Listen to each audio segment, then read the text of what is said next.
지적 업무와 관련돼서 지적 공부 말고도 지적에 관한 장부가 있습니다. 그 중에 하나가 연속 지적도인데요.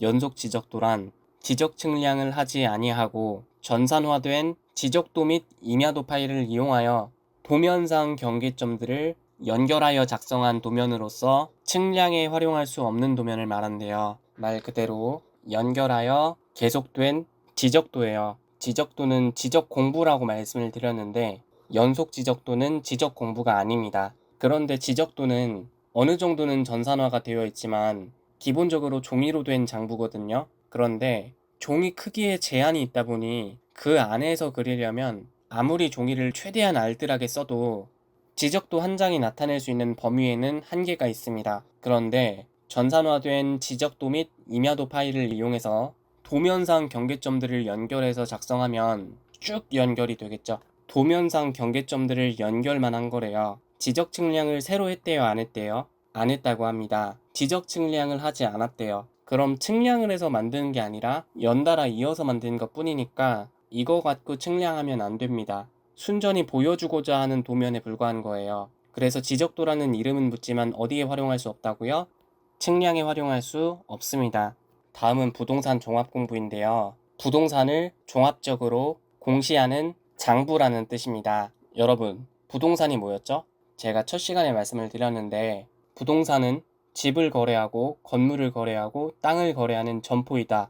OX, X예요. 집, 건물, 땅을 거래하는 점포는 공인중개사 사무소를 말하는 거고 우리가 보통 부동산에 집 내놨다, 부동산에 땅 내놨다 하는 건 공인중개사 사무소를 말하는 겁니다. 그럼 부동산은 우리가 지금 공부하는 토지에다가 토지에 정착된 토지에 뿌리 내린 정착물까지 포함해서 말하는 거예요. 이 정착물에는 건축물도 있고 나무, 수목, 때로는 인목도 있고 이거 말고도 여러 가지가 있을 수 있지만 지적법과 부동산 등기법을 공부할 때 정착물은 사실상 건축물과 같은 말이라고 생각하시면 됩니다. 부동산은 결국 토지 플러스 건축물이에요. 지적제도가 발전해가는 내용이 단순히 세금만 걷기 위한 과세 지적에서 시작을 했지만 법적으로 보호되는 소유권의 공간적 범위가 중요해지면서 그 범위인 경계를 함께 공시하는 법 지적으로 발전을 했고 이제는 여러 가지 목적을 위한 지적인 다목적 지적으로 발전하고 있습니다. 그래서 부동산 종합 공부가 나온 건데요.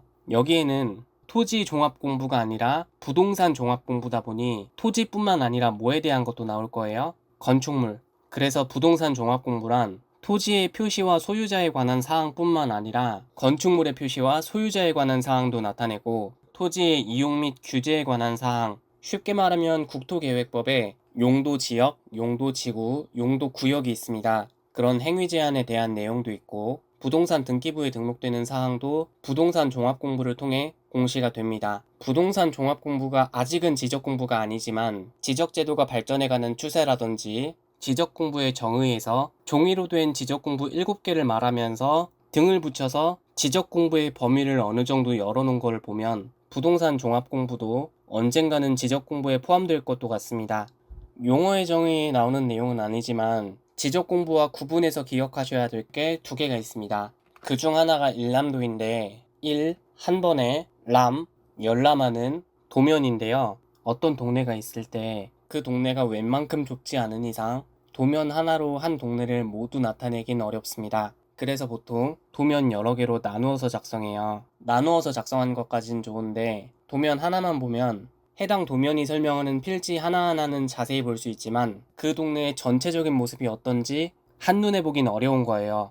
왜죠? 그 동네의 지적도와 임야도를 모조리 뽑아본다면 어떤 전체적인 모습을 볼 수는 있겠지만 예를 들어 지적도 16장을 모두 이어붙이면 너무 넓어서 한눈에 파악하기는 어려울 거예요. 동네에 따라 지적도가 50장인 곳도 있고 100장인 곳도 있을 거잖아요. 그래서 그 동네의 전체적인 모습을 일시에 열람할 수 있는 도면이라 해서 일람도라고 합니다. 그러면 원래 도면이 너무 커서 어떤 동네의 전체적인 모습을 한눈에 보기 어렵기 때문에 일람도를 만든 거잖아요. 그럼 한눈에 열람하기 위해서는 더 넓은 지역의 정보를 더 적은 종이에 담기 위해서는 지도의 크기를 늘려야 돼요? 줄여야 돼요? 줄여야겠죠. 그래서 보통 축척도 일람도의 축척은 도면의 축척의 10분의 1로 합니다. 물론 도면의 장수가 많으면 더 줄일 수도 있고요. 그럼 우리나라 지적도에서 가장 많이 쓰이는 축척이 1200분의 1인데 이건 원래 크기보다 1200배 작게 줄인 거죠. 이것보다도 10배를 더 줄여야 되니까 이 동네에서 쓰는 일남도에는 분모에 0을 하나 더 붙여서 12000분의 1 축척을 사용하게 됩니다.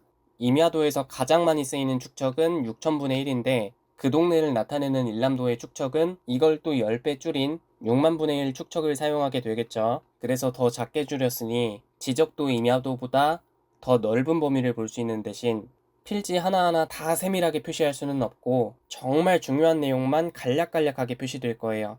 행정구역의 경계는 표시하되 각 필지의 경계는 표시할 자리가 없습니다. 각 필지의 지번, 지목, 경계 이런 걸 그리고 싶어도 그릴 자리가 없어서 표시할 수가 없습니다.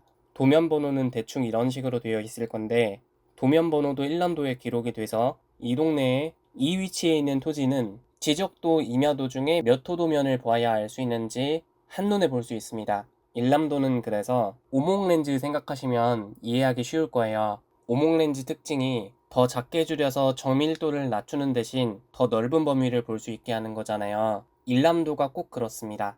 그런데 어떤 동네에 필지가 수백 수천 필지가 있을 거예요. 그럼 예를 들어 여기가 77번지예요. 그런데 77번지가 몇 호도면에 있는지 딱 보면 알 수 있어요? 모르죠. 모릅니다.